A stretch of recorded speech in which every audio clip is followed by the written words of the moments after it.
Auspician este programa. Sin agua estancada, prevenís el dengue. Vacía, limpia y cepilla los recipientes que acumulen agua para eliminar larvas y huevos del mosquito que lo transmite.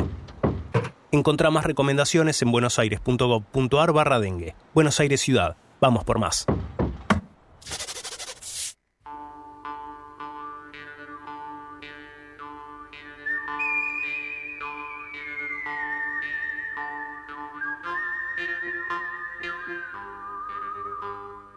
Hola a todos, ¿cómo les va? Qué placer volver a saludarnos un año después y aquí estamos otra vez con Far West, un programa hecho desde el lejano oeste en medio de la crisis del mundo occidental. Sí, otra vez, pero en una nueva casa. Estamos aquí en Ecomedios. Quiero agradecerle especialmente a Manuel Marbazo por la oportunidad, por el espacio. También estamos en un día nuevo. Ya no estamos los domingos, estamos ahora los sábados, pero con la misma impronta y con muchas más ganas que antes de tener este espacio que cada fin de semana busca ser un ámbito de reflexión, de indagación acerca de los grandes temas que pasan en el mundo y cómo eso nos termina afectando a nosotros, cómo te termina afectando a vos en tu casa, en tu vida, aquí en la Argentina. Siempre desde esta mirada, que es un occidente del que nos sentimos parte y que vemos en crisis, que lo vemos en cada instancia, en cada nuevo episodio, tanto en el mundo como aquí en la Argentina, y que buscamos obviamente pensar, discutir, conversar acerca de lo que eso representa. Bueno, obviamente en esa línea y en ese eje, a mí me gustaría empezar este primer programa y dedicar este primer programa a meternos de lleno en el que probablemente sea el episodio más crítico que ha vivido el mundo en términos de su impacto en el orden internacional, que es la guerra en Ucrania, que está viviendo días muy decisivos, días muy raros, días muy cambiantes, todo a partir del cimbronazo, del terremoto que significó la llegada de Donald Trump a la Casa Blanca por segunda vez, de lo que ya se ha cumplido poquito más de 45 días ya desde este segundo mandato que comenzó el 20 de enero de este 2025. Porque obviamente cambió todo a partir de la posición de Trump respecto de Ucrania, de Rusia, con esta presión que está ejerciendo para que se termine esta guerra que ya lleva más de 3 años. El 24 de febrero se cumplieron 3 años de la brutal invasión rusa. Y a partir de lo que eso está generando, a partir de la distancia cada vez más grande que hay entre Estados Unidos y Europa y de todas las discusiones que giran en torno a eso, vamos a estar metiéndonos en esto. ¿Es realmente, como muchos están planteando, la nueva posición de Estados Unidos hacia Ucrania, alineándose en muchos sentidos con Putin y rompiendo filas en contra de Europa, la traición de los Estados Unidos a Occidente? Estamos ante la entrega de toda Europa por parte de Estados Unidos, con un plan que va a significar que Rusia se quede con Ucrania y que luego continúe avanzando hacia Europa, o por el contrario estamos ante la única perspectiva desde una mirada puramente realista de la política internacional, ante la única perspectiva de que así se puede alcanzar una salida pacífica, si se puede, pacífica habría que sacarlo, una salida, vamos a decir, a este conflicto y evitar justamente una escalada aún mayor, que es un poco el argumento de Trump. Y vamos a hablar también de cómo esto ha golpeado en la política exterior argentina, cómo esto ha mostrado ciertas ambivalencias, ciertas debilidades del posicionamiento político del gobierno, en el sentido de que Argentina había tenido una mirada muy, pero muy contundente de apoyo a Ucrania, muy firme de apoyo a Ucrania. Probablemente había sido el país de América Latina que más claro había sido en este sentido desde la llegada de Javier Milei a la presidencia, con lo que implicó, por ejemplo, la invitación de Milei a Volodymyr Zelensky, el presidente ucraniano, para que estuviera presente en el acto de asunción presidencial de Milei justamente en diciembre de 2023.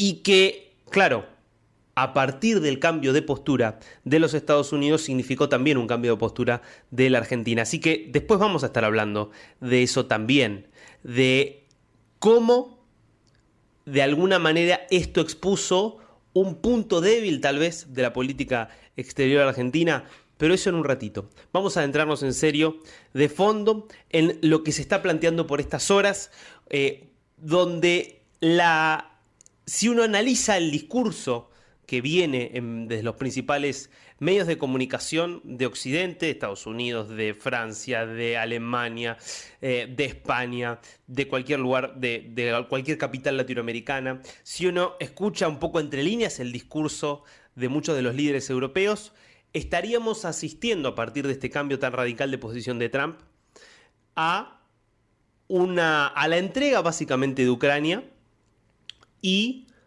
a un Estados Unidos que, a diferencia de lo que hizo Estados Unidos durante la Segunda Guerra Mundial, cuando decidió salir en apoyo de Europa para combatir a la Alemania nazi, que estaba arrasando a su paso con toda Europa y buscando quedarse con todo el continente, estaríamos viendo ahora un Estados Unidos que elige el camino contrario, que elige lo que planteaban en ese momento, en los 40, algunos nacionalistas estadounidenses con simpatías hacia el nacionalsocialismo, que decían efectivamente, no hay que meterse en la guerra europea, que se arreglen los europeos, y que entonces estaría de alguna manera avalando que Rusia, que sería en esta perspectiva equivalente a la Alemania nazi, y que Putin sería equivalente a Adolf Hitler, según esta lectura, que Putin y Rusia se terminen quedando con toda Europa, por lo tanto poniendo en jaque a todo el mundo occidental. Bueno, yo creo que es una mirada que es compleja, que es bastante discutible, y me gustaría que tratáramos de analizar por un momento los argumentos que hay detrás de esta mirada. Empecemos por lo primero, digamos, por lo que son efectivamente los puntos de contacto que uno puede ver entre la situación actual, esta guerra entre Rusia y Ucrania, la actitud de Rusia como una potencia invasora con ambiciones imperiales y el parecido con lo que fue la Alemania nazi. Lo primero que habría que decir aquí es que efectivamente ahí hay un punto de contacto. Claramente Hitler tenía ambiciones imperiales para Alemania. En el marco de esas ambiciones imperiales pretendía en última instancia terminar modificando todo el orden mundial y quedándose sin duda con toda Europa, o en todo caso con Europa, y dejando algunos regímenes y algunos gobiernos satélites, como podía ser la Italia fascista o la España de Franco, pero luego quedándose con el grueso de Europa, y efectivamente desarrolló su capacidad militar para eso, con ese objetivo, y es para repeler de alguna manera esa ambición que las potencias europeas y Estados Unidos se alían en contra de Hitler. Ahí uno podría trazar claramente un paralelismo.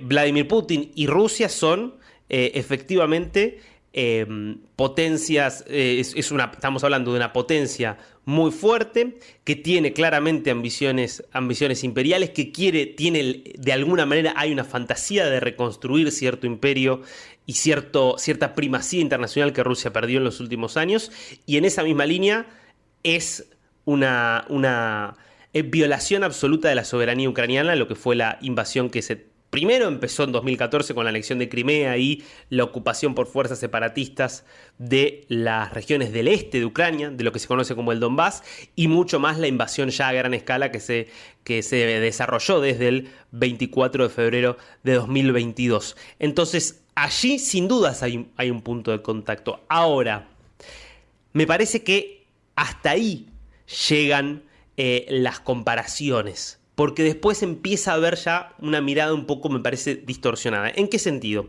En que el argumento que hoy dio, por ejemplo, que esta semana dio, por ejemplo, Emmanuel Macron, el presidente de Francia, y es algo que se repite mucho, y es Vladimir Putin, que es como Hitler, empieza por Ucrania, pero su objetivo es, al igual que Hitler, quedarse con toda Europa.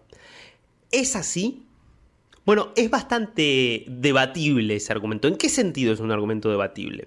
En que, a diferencia de Hitler, Hitler era un líder que acababa de llegar al poder en Alemania, estamos hablando de 1933, 1933 y que empieza su política agresiva al exterior pocos años después y que ya avanza sobre Polonia y luego sigue avanzando sobre Europa hasta que ya estamos hablando de que en 1939 estalla la Segunda Guerra Mundial.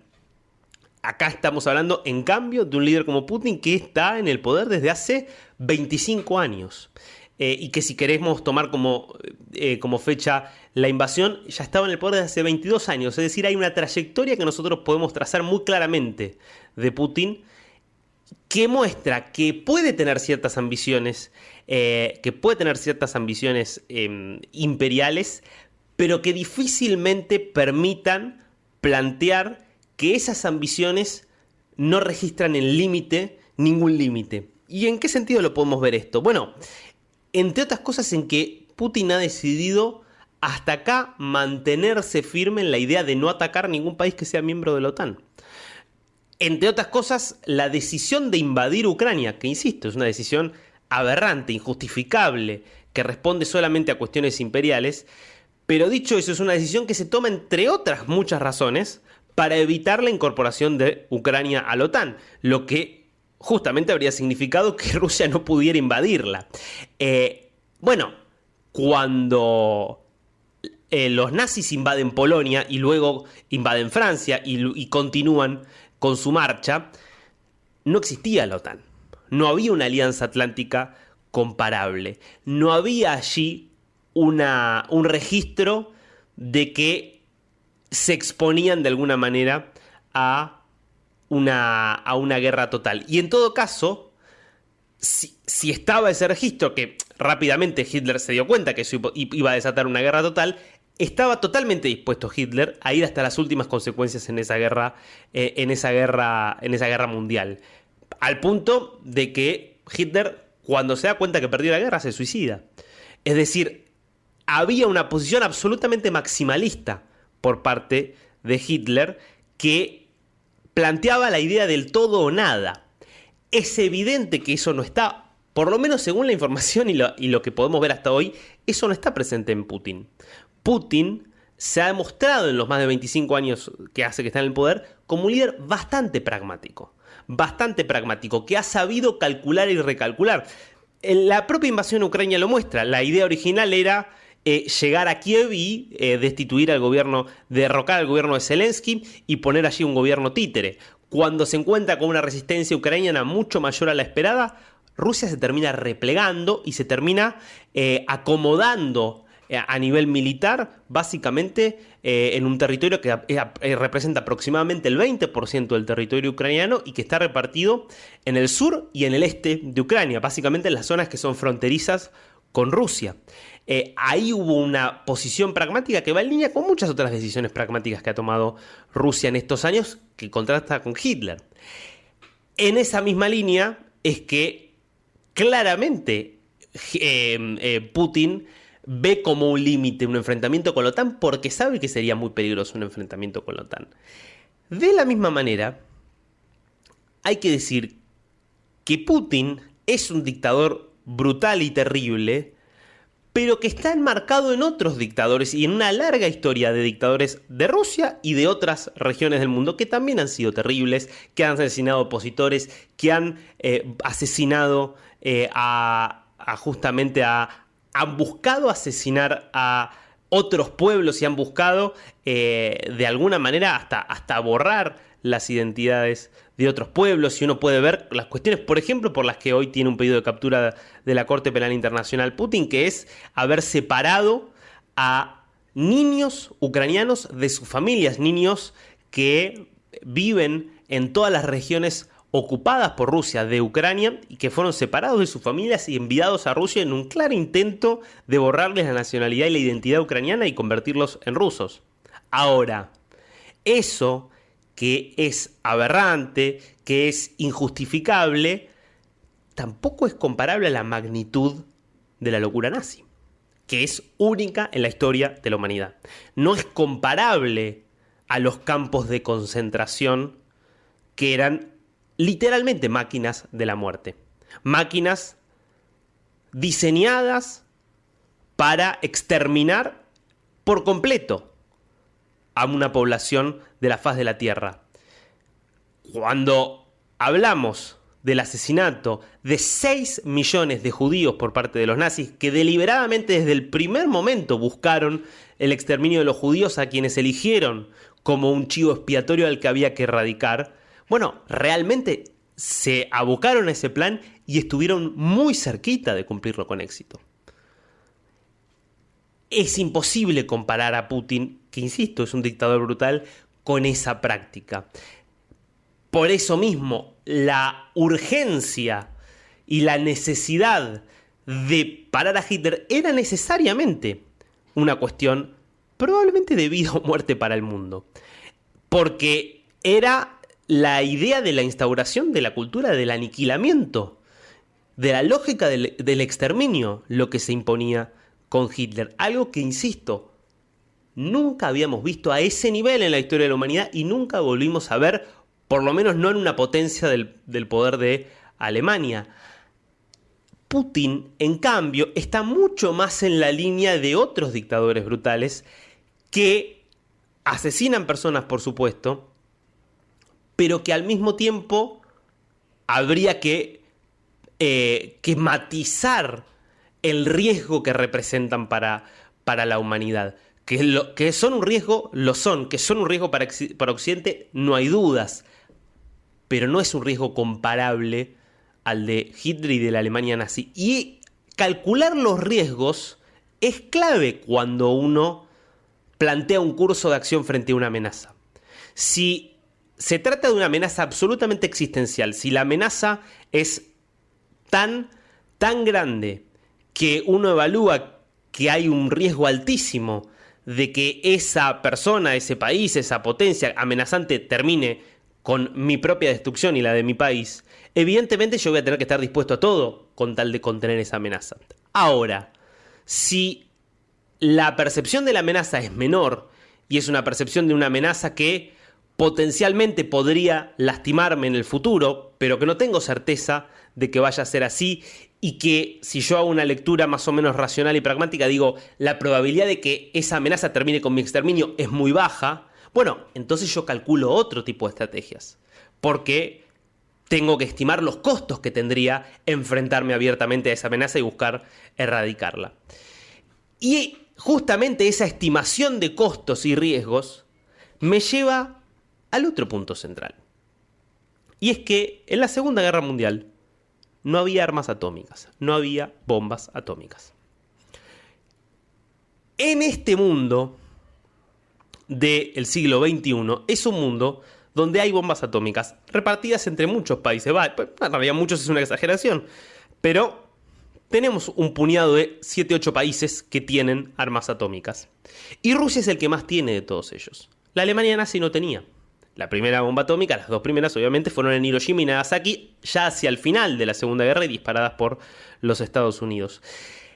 Si hay una razón que explica que a pesar de la animosidad, a pesar del enfrentamiento, a pesar de la competencia, Rusia y Estados Unidos, o mejor dicho, la Unión Soviética y Estados Unidos nunca durante la Guerra Fría hayan entrado en una confrontación directa, si hay una razón que explica eso, es precisamente que ambos tenían muchas armas nucleares. Tantas que sabían que entrar en una guerra directa entre ambos podía terminar con la mutua destrucción. Entonces, la amenaza no estaba dada por la existencia del otro. La amenaza estaba dada por la perspectiva de una confrontación directa con el otro. Tanto Estados Unidos como la Unión Soviética, que se veían a sí mismos como amenazas, decían: es una amenaza que el otro exista. Ahora, mayor es la amenaza de entrar en una guerra y que terminemos los dos destruidos, porque ese era el escenario más probable.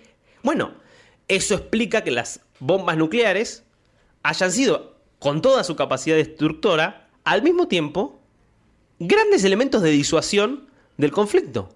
Porque es muy difícil entrar en una guerra contra una potencia atómica cuando, insisto, la perspectiva de la propia destrucción se vuelve tan creíble.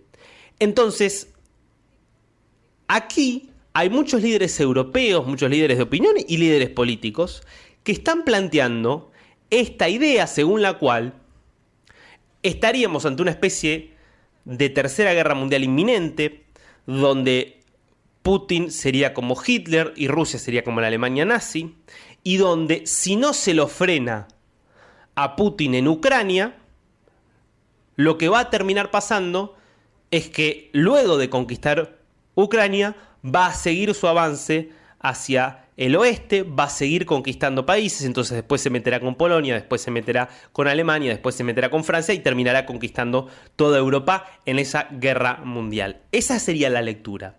Ahora, si consideramos todas las diferencias de las que venimos hablando hasta aquí, cabe preguntarse por el escenario alternativo. ¿No estamos acá ante el riesgo inverso? ¿No estamos acá ante el riesgo de que termine habiendo una profecía autocumplida? Y de que por tratar de frenar el avance de Putin en Ucrania, terminemos justamente desatando esa tercera guerra mundial. Porque Rusia lo dejó muy en claro cada vez que pudo.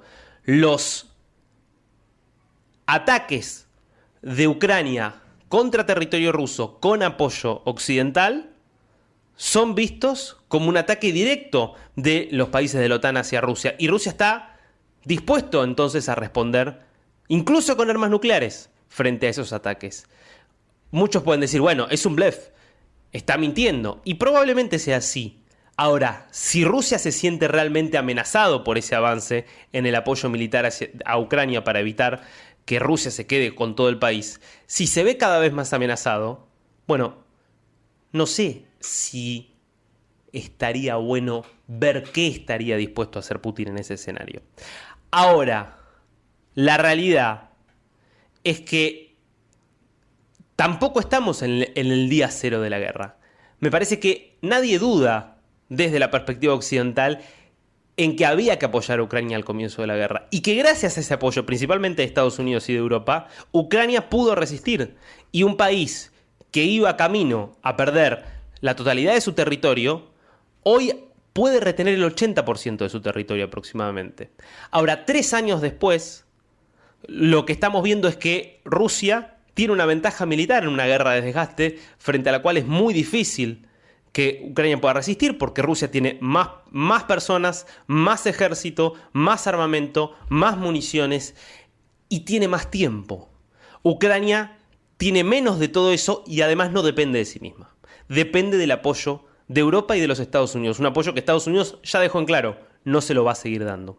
Entonces, el riesgo de prolongar esta guerra es, uno, que Ucrania termine perdiendo más. Porque si nosotros vemos a, por ejemplo, lo que pasó el año pasado, son 189 localidades las que conquistó Rusia en Ucrania. Localidades pequeñas, son avances muy moderados, pero sigue avanzando Rusia. Es decir, el riesgo es que Ucrania pierda más territorio, más personas y que haya mayor destrucción de su propio país. Si en cambio se decidiera, por ejemplo, seguir por el camino que venía la administración Biden y aumentar el apoyo militar a Ucrania, que intervengan directamente las tropas de Inglaterra, de Francia o del propio Estados Unidos en el conflicto, bueno, el riesgo ahí tal vez sea terminar desatando esa tercera guerra mundial.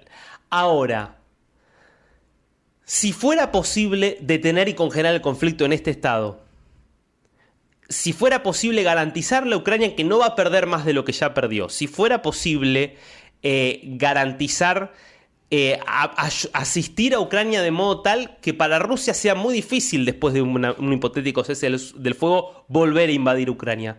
Bueno, quizás sea el escenario menos malo posible. Y quizás lo que no se dan cuenta los líderes europeos cuando insisten en su planteo de que hay que apoyar a Ucrania como sea, y que eso signifique que hay que apoyar que Ucrania siga luchando contra Rusia, lo que quizás no se dan cuenta es de las propias limitaciones que tienen ellos como ejércitos, de las propias limitaciones que tiene Occidente, y de que la idea de que todo el mundo se tiene que regir según las reglas de Occidente, lamentablemente no corre más, pero porque nunca corrió. Fue siempre una ilusión. Quizás sea momento de entender que Occidente está en peligro, entre otras cosas por tener ambiciones tan globales, por apostar tanto al multiculturalismo, que resultó siendo bastante fallido, y por extralimitarse en muchos sentidos. Probablemente la única forma de salvar a la civilización occidental sea entender que es una civilización que puede funcionar en determinados países y en determinada área del mundo. Porque si se insiste con querer expandir a Occidente cuando ya Occidente no tiene la fuerza que tenía hace 50 años, el riesgo es que Occidente termine desapareciendo en el intento de lograr ese objetivo. Estás escuchando Far West con Darío Mizrahi.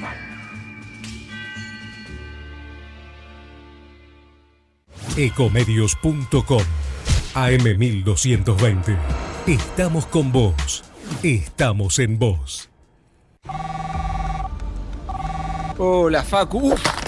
Se hizo bosta el celular. Ahora sí, con esta funda no me va a pasar nada.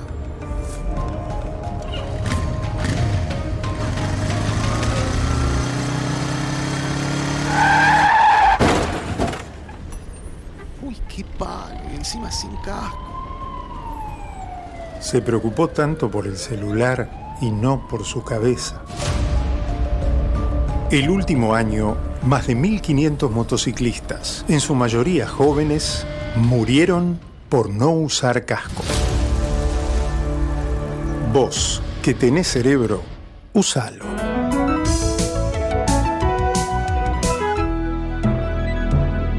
Luchemos por la vida.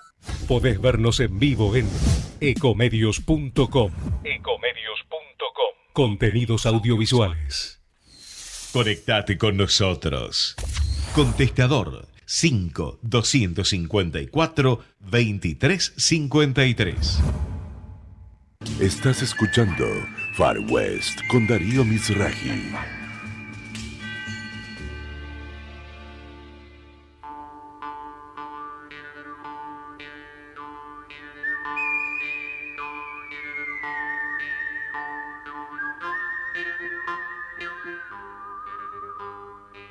Bueno, y para seguir analizando, reflexionando acerca de este escenario tan cambiante que se ha dado en relación a la guerra en Europa desde el cambio de gobierno en Estados Unidos, nos vamos a dar un gustazo, que es poder conversar con Andrés Servín, que es analista internacional, es presidente ejecutivo de CRIES y es además autor, entre otras obras, de Guerra y Transición Global. Y es además, y esto es una de las razones por las cuales me interesa particularmente tener esta conversación con él, una de las personas que me parece que en la Argentina más entiende de cuál es la mirada, qué es lo que pasa, qué es lo que se discute, sobre todo en Rusia, actor obviamente central dentro de todo este conflicto.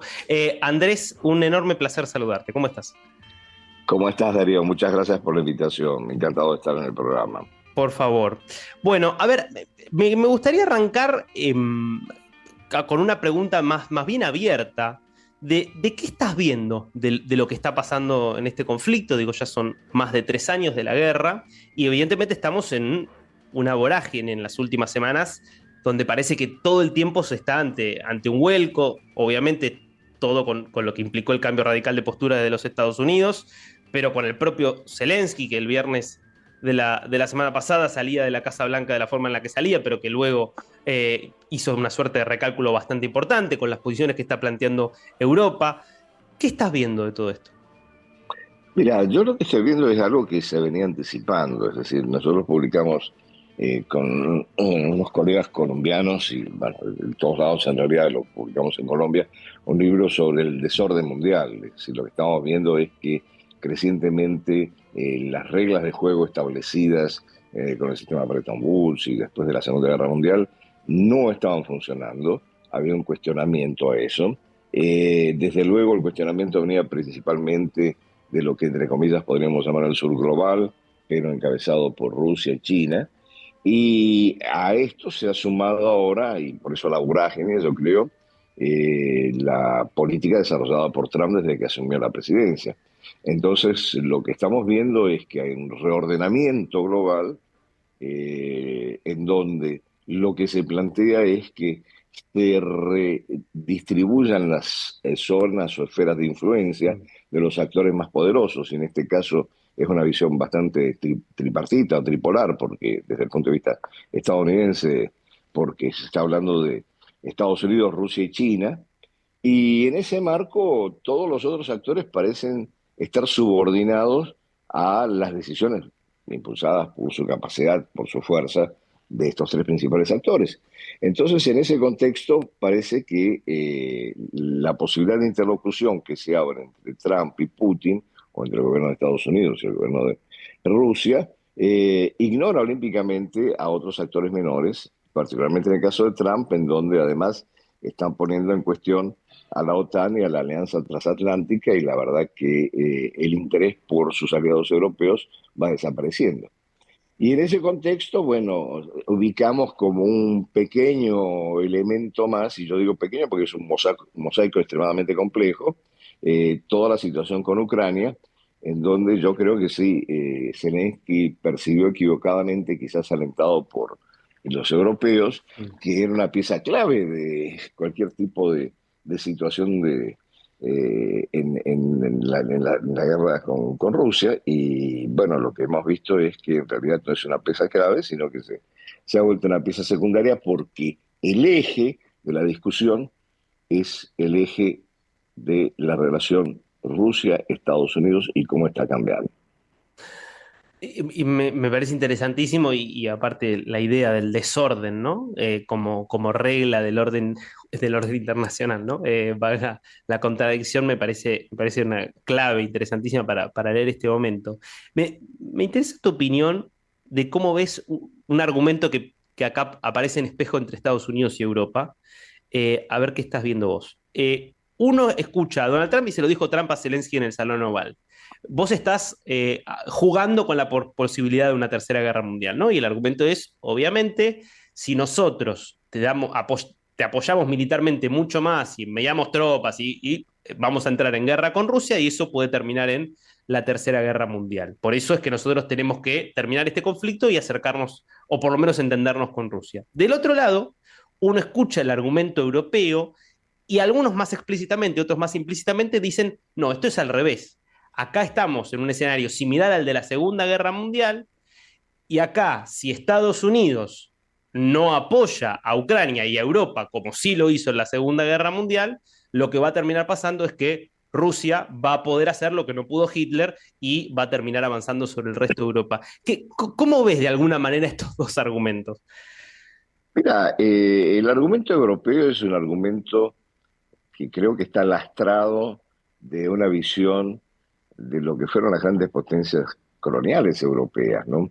Porque si te pones a analizar quiénes son los que están promoviendo esta segunda visión, de que sí, eventualmente cualquier debilitamiento en el proceso de negociación con Rusia o cualquier muestra de debilidad en el proceso de negociación con Rusia, lo único que va a hacer es permitirle a Rusia avanzar sobre Europa. Bueno, eso lo piensa Macron, eso lo piensa, no sé, el mismo Metzen, no, primer ministro elegido en Alemania, lo piensan muchos, pero no lo piensan todos en Europa. Orbán en Hungría dice muy claramente, tiene una posición muy prorrusa, desde luego, dice, no, nosotros hicimos negocios con los rusos nos invadieron 3 veces, igual que los austríacos, el Imperio Austrohúngaro, igual que los turcos. Nosotros ahora hemos hecho un negocio con los rusos y los rusos nos han cumplido con su palabra.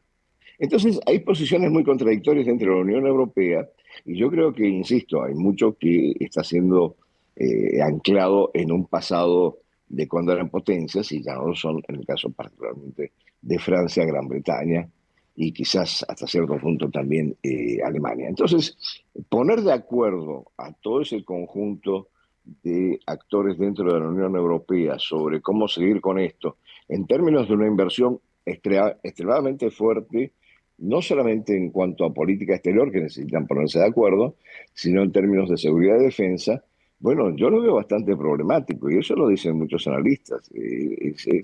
Y de hecho lo está sintiendo Zelensky mismo, porque hasta ahora lo que ha recibido es un apoyo verbal, retórico, pero más allá de esa promesa de los 800.000 millones que le hizo Van der Leyen, de que no se sabe dónde van a salir para ayudarlo, no hay nada en concreto.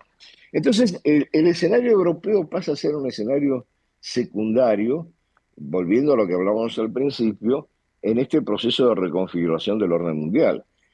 Los europeos quisieran ser protagónicos, pero no sé si les va a dar para eso.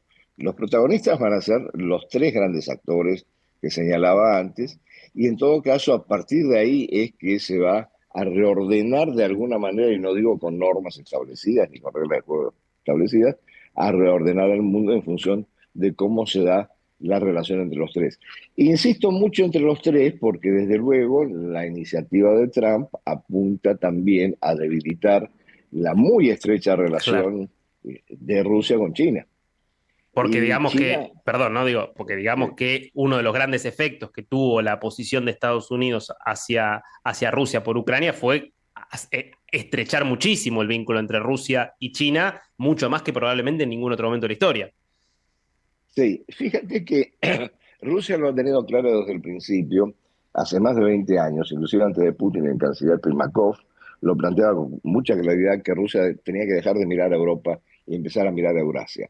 Y ahí se inicia toda una política de mirada hacia el este, en donde realmente se van echando vínculos cada vez más con China. Y la prueba de eso es algo que generalmente en Occidente no vemos con mucha claridad, es todo el entramado institucional que han construido en Eurasia. La Organización Hmm. de Cooperación de Shanghái quizás sea el mejor ejemplo.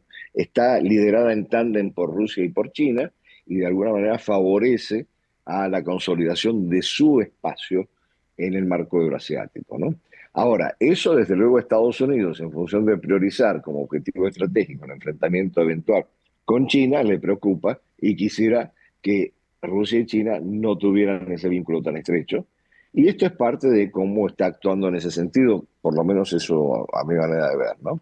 Además de consolidar su propio espacio vital, que ya lo hemos visto, de Groenlandia básicamente al Canal de Panamá. Pareciera que nosotros todavía no entramos con mucha claridad en esta nueva doctrina Monroe que está desarrollando. Hmm. Pero bueno, ahí ya veremos cómo esto se va avanzando más adelante, ¿no?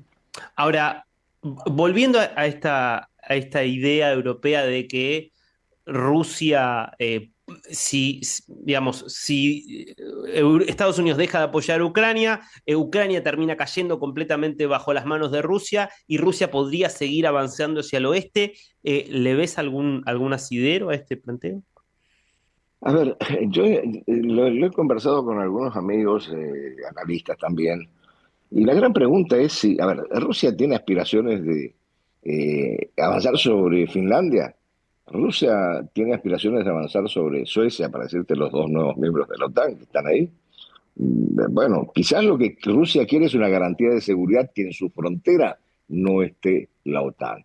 Y si Ucrania cumple con este requisito y con algunos otros más que está pidiendo, entre otras cosas, la cesión de los territorios ocupados, que son predominantemente rusos parlantes, bueno, yo no veo que Rusia esté tan orientada como antes. ¿No te acuerdas cuando Gorbachev hablaba de la gran casa europea y que a Rusia se iba a integrar a la gran casa europea? Hmm, Bueno, en realidad a Putin ya a la gran casa europea no le importa nada. Lo que a él le hmm. importa es el espacio euroasiático y está mirando hacia otro lado para, en todo caso, ampliar su esfera de influencia, por lo menos en mi visión, ¿no? Entonces, la percepción de amenaza permanente en la que viven los europeos, bueno, no sé hasta qué punto se fundamenta, porque de nuevo traigo a colación a Orbán, que está bien, es atípico, pero dice, yo no tengo ninguna sensación de amenaza, hacemos negocio con los rusos y los rusos cumplen con su palabra, punto. Hmm. Ahora, desde Moscú, ¿cómo se está viendo todo? Por un lado, el cambio tan radical en Estados Unidos, que Estados Unidos esté de alguna manera confrontando la forma que está confrontando con sus socios europeos y no solo europeos, porque podríamos ver lo que pasa con México y Canadá, que al mismo tiempo se haya dado la escena que se dio con Zelensky y Trump. Uno puede ver hoy muchos medios de comunicación rusos que tienen fijados en sus portales lo que fue la pelea del otro viernes, ¿no? Como que evidentemente eso está siendo celebrado desde Rusia, ¿no? Mira, yo creo que es obvio pero, que Rusia se regodea con lo que pasó con Zelensky. Rusia sí está viendo que con Trump puede establecer nuevas relaciones. Las relaciones que puede establecer con Estados Unidos en ese marco no pasan solamente por Ucrania, creo que pasan por otras cosas muy importantes y que se pierden de vista. Por ejemplo, que el año que viene se va a renovar el Tratado START, referido al arsenal Ujú. estratégico de cada uno de los países, y ahí hay todo un debate y una discusión también interesante porque Estados Unidos plantea que entre en ese tratado el año que viene China y Rusia se resiste. Entonces, bueno, pero eso es un punto fundamental, ¿no? Porque básicamente implica de cómo se va a utilizar el arsenal nuclear. Hay toda una serie de temas relacionados con las sanciones. Es decir, sí, Ucrania, supongamos que se soluciona el tema Ucrania para Rusia y para Estados Unidos. Bueno, ¿qué pasa con las sanciones? Estados Unidos quiere invertir en Rusia, como ha anunciado, magnífico, pero tiene que sacar una serie de sanciones para que eso sea posible. Entonces, yo digo, la agenda bilateral entre Rusia y Estados Unidos es mucho más amplia que Ucrania en el marco de este viraje que le ha dado Trump a la política exterior de Estados Unidos. Ahora, Y la, sí, perdón, seguí, perdón.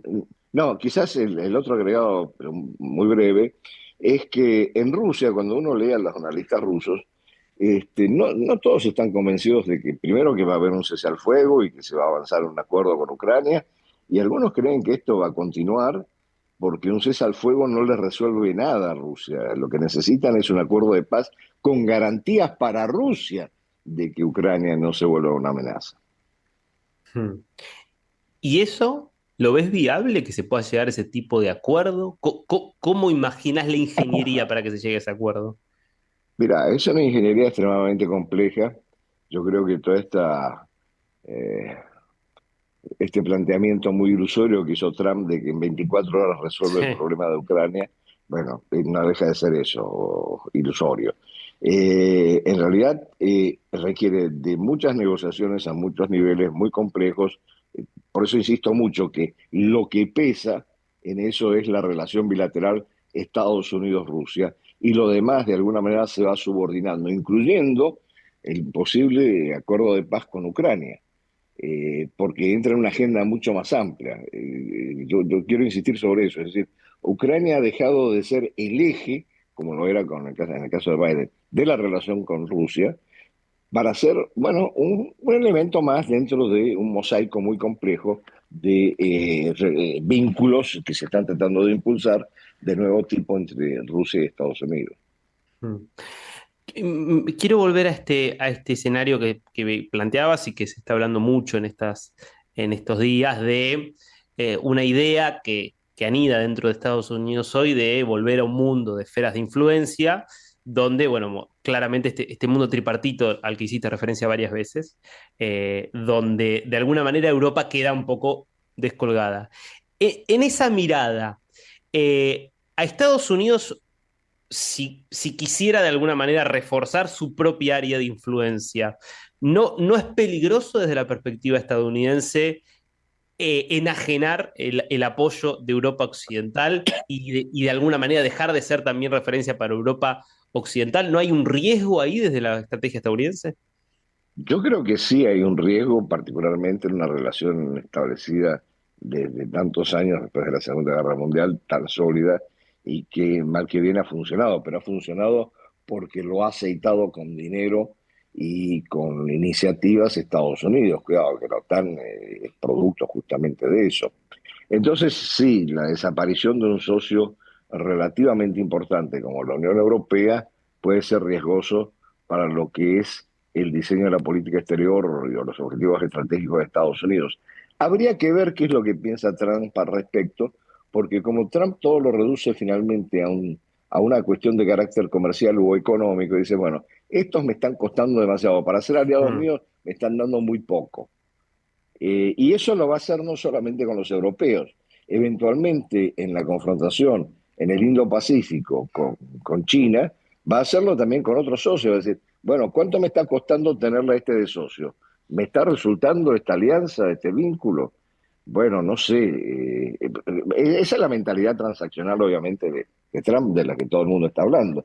Pero efectivamente funciona así. Como funciona también en el caso inverso, ¿no? En el caso de Rusia dice, bueno, sí, me conviene hacer un acuerdo con Rusia de algún tipo porque eso va a implicar una serie de negocios importantísimos, entre otras cosas el acceso al gas y al petróleo que le quitaron a Europa con la guerra de Ucrania.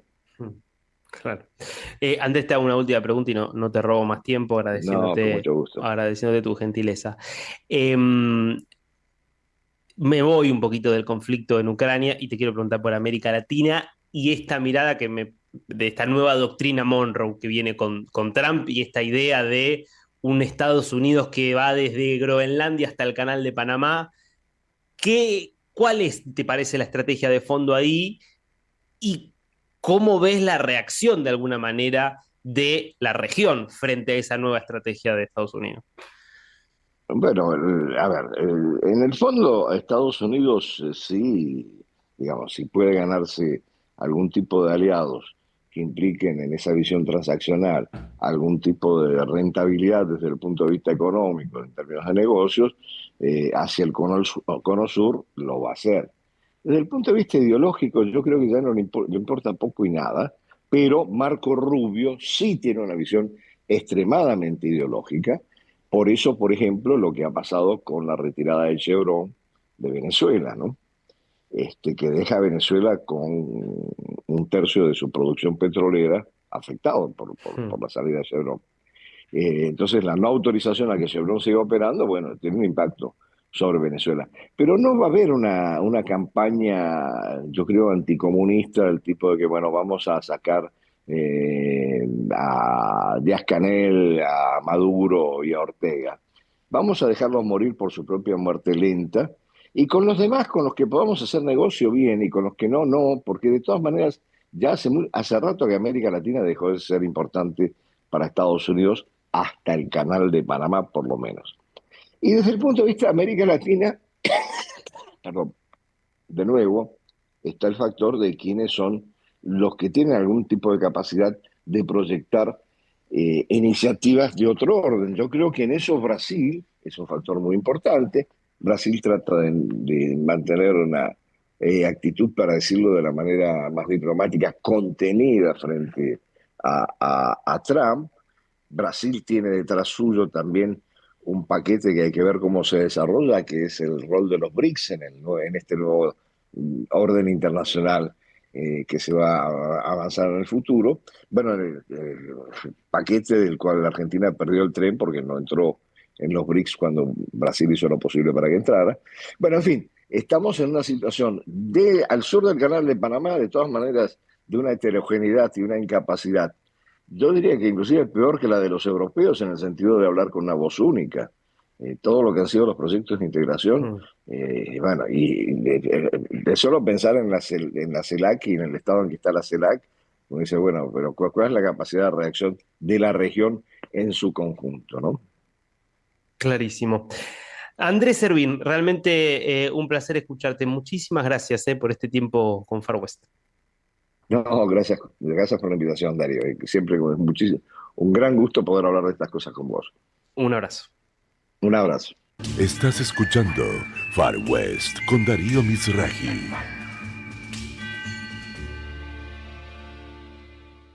Auspiciaron este programa. Sin agua estancada, prevenís el dengue. Vacía, limpia y cepilla los recipientes que acumulen agua para eliminar larvas y huevos del mosquito que lo transmite. Encontrá más recomendaciones en buenosaires.gov.ar/dengue. Buenos Aires Ciudad. Vamos por más.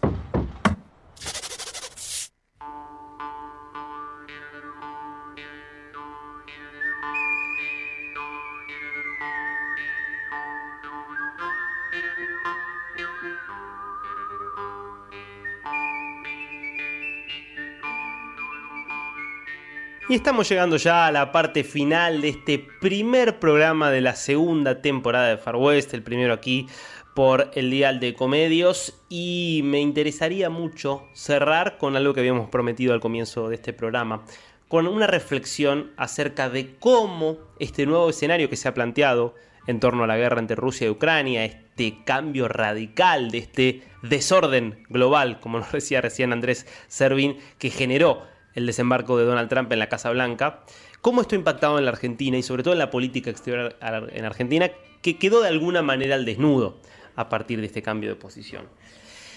Recordemos básicamente cuál había sido la política argentina respecto a este conflicto. Javier Milei decide el 10 de diciembre de 2023 invitarlo a Volodymyr Zelensky a su jura, a su acto de asunción presidencial. Había un puñado de presidentes, recordemos, estaba allí el presidente de Armenia, estaba el primer ministro de Hungría, Víctor Orbán, y después tenías a un puñado de presidentes de la región, Lacalle Pou de Uruguay, Gabriel Boric de Chile y no mucho más. Santiago Peña también de Paraguay.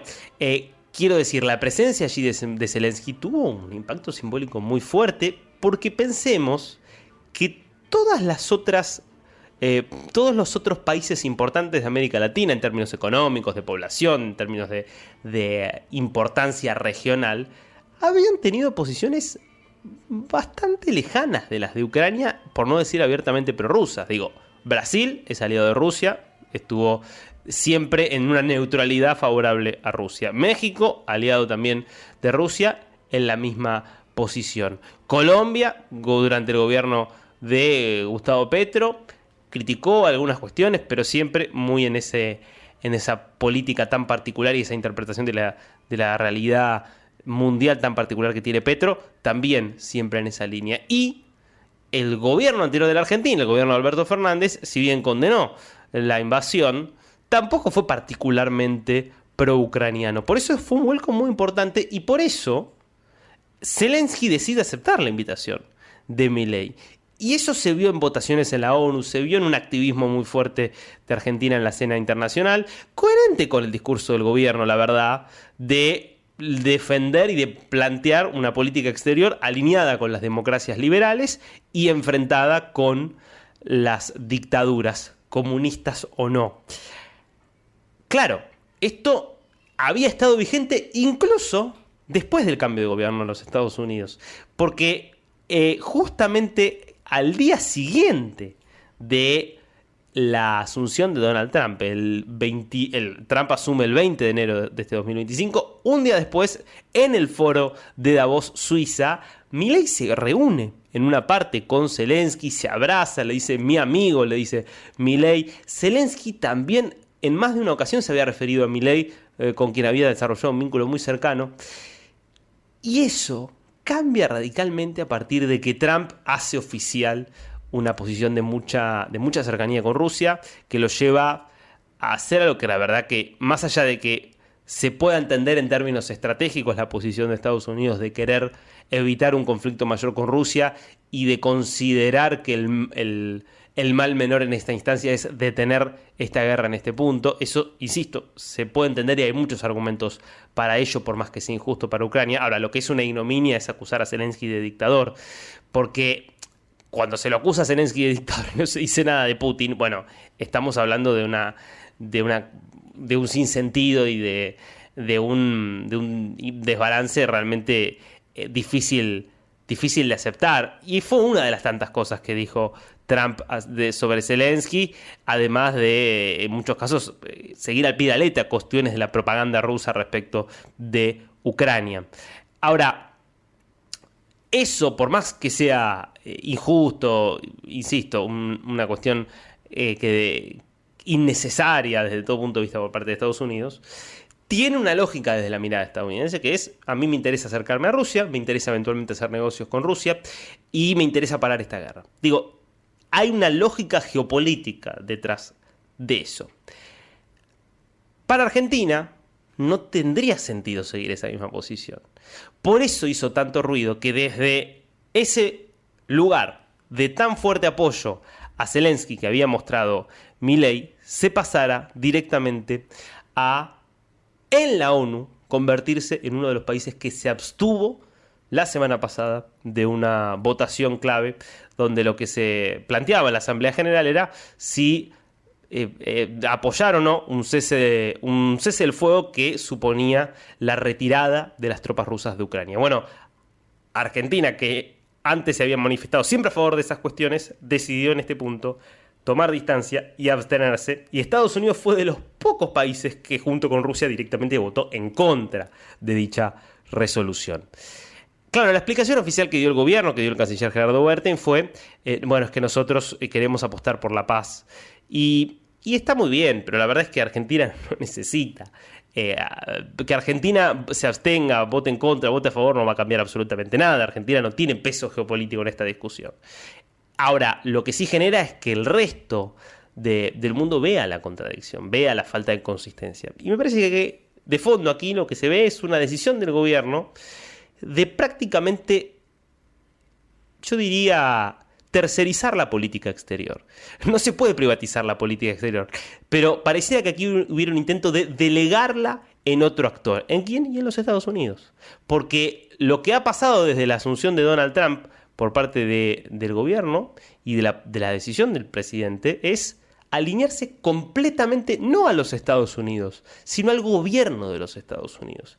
Y aquí me parece que lo que hay que entender es que desde una perspectiva donde nos sentimos parte de Occidente y donde creemos que hay que fortalecer a la civilización occidental, hay que celebrar, me parece, la posición inicial que tuvo el gobierno argentino de decir, nosotros somos esto y apoyamos a Estados Unidos y estamos con Europa Occidental. Estuvo muy bien eso.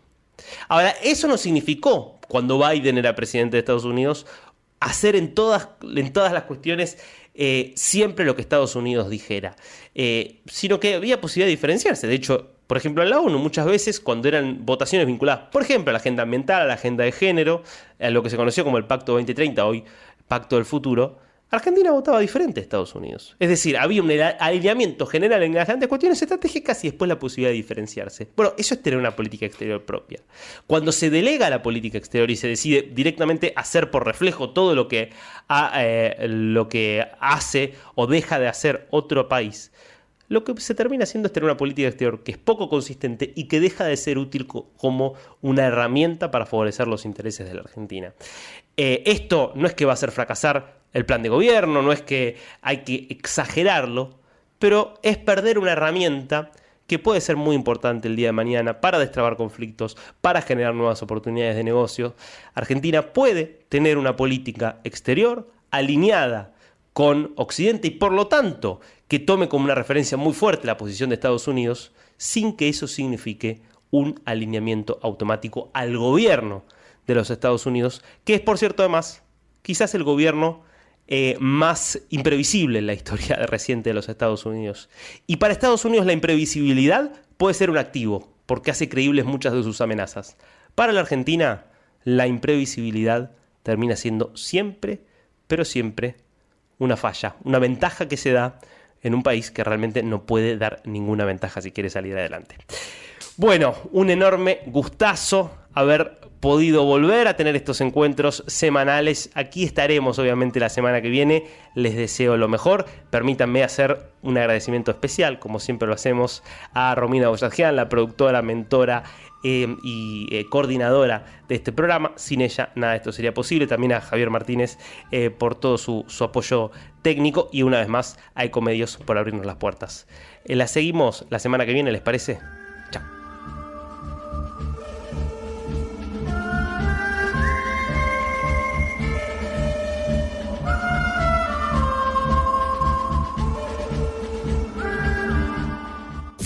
Desde Buenos Aires, transmite LRI 224, AM 1220, Ecomedios.